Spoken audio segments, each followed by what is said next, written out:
It's a theory that's been passed through the generations since the Empire State first became the world's tallest building back on March 31st, 1931. It's said that if you make it all the way up the building's 1,860 steps and stand a whopping 102 stories above the New York sidewalk, all you'd have to do to kill the pedestrians on the street below is drop a penny. The idea is that even a tiny object, like a coin, can gather enough speed when dropped from a sufficiently great height that it effectively turns into a bullet, splitting open the head of anyone unfortunate enough to be standing underneath. But exactly how true is this? Could the insignificant act of letting a single coin fall from a great height carry a murder charge? I'm Stu, this is Debunked, and we're here to sort the truths from the myths and the facts from the misconceptions. So, how fast would this hypothetical penny be falling when it hit some unsuspecting hypothetical tourist on their hypothetical noggin? Well, since we're atop the Empire State Building in this curious caper, let's assume that the penny we're dropping is a standard American 1-cent coin. Now, around here is where we hit our first problem. The fundamental problem with this concept is that it assumes the penny will continue to gather speed for much longer than it actually would. In reality, falling objects can only move so fast. This is all because Earth is encased in a cozy layer of gases known as the atmosphere. The portion we're concerned with is actually called the troposphere, the lowest region that's closest to the ground. Everything moving around on the Earth's surface has to move through it, and as a result, will encounter air resistance. As the force of gravity pulls the penny faster and faster towards the ground, the amount of air resistance increases. Eventually, the accelerating forces will be balanced out by the air resistance, meaning the penny won't be able to go any faster. It will have reached its maximum speed, also known as its terminal velocity. A penny reaches its terminal velocity after falling a mere 15 meters, which is only slightly taller than the letters in the Hollywood sign. This means that a penny falling from any height exceeding 15 meters will hit the ground at the same speed. The more astute among you will have realized that the Empire State Building is, in fact, taller than 15 meters, standing proudly at an impressive 443 meters, or 1,454 feet.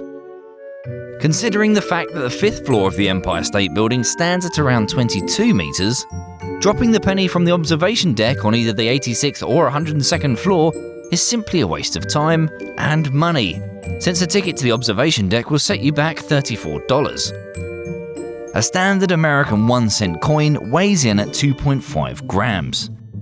A penny of this weight, when dropped from a distance of over 15 meters, will reach the blistering speed of around 40 kilometers per hour, or 25 miles per hour.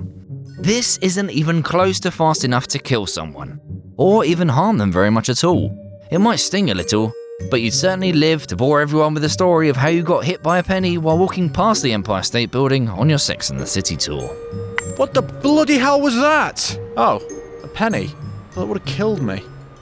Part of the reason for this is that pennies are hopelessly unaerodynamic. They are flat, light metal discs, so they encounter a lot of air resistance, causing them to move and spin erratically, which significantly slows their descent. Furthermore, all of these calculations are made on the assumption of entirely unrealistic perfect weather conditions, and don't take into account the likely effects that wind would have on the coin. Indeed, the Empire State Building itself creates updraft. When wind hits the side of the building, it's forced upwards, causing anything light that is dropped off the top of the building to blow back up, often landing on ledges outside the upper floors. So your projectile may not even make it to the ground, let alone the soft, gooey folds of a New Yorker's brain. So, what if we remove the effects of air resistance altogether and encase the entirety of the Empire State Building in an airless vacuum? If this were even remotely possible, and I'm afraid it isn't, the lack of air resistance would allow the penny to reach speeds of around 320 kilometers an hour, or 200 miles per hour. This might be fast enough to cause some injury to the top of the person's head, but fortunately, it still probably won't kill them. Ah! Of course, you could simply opt to throw something more aerodynamic off the top of the building.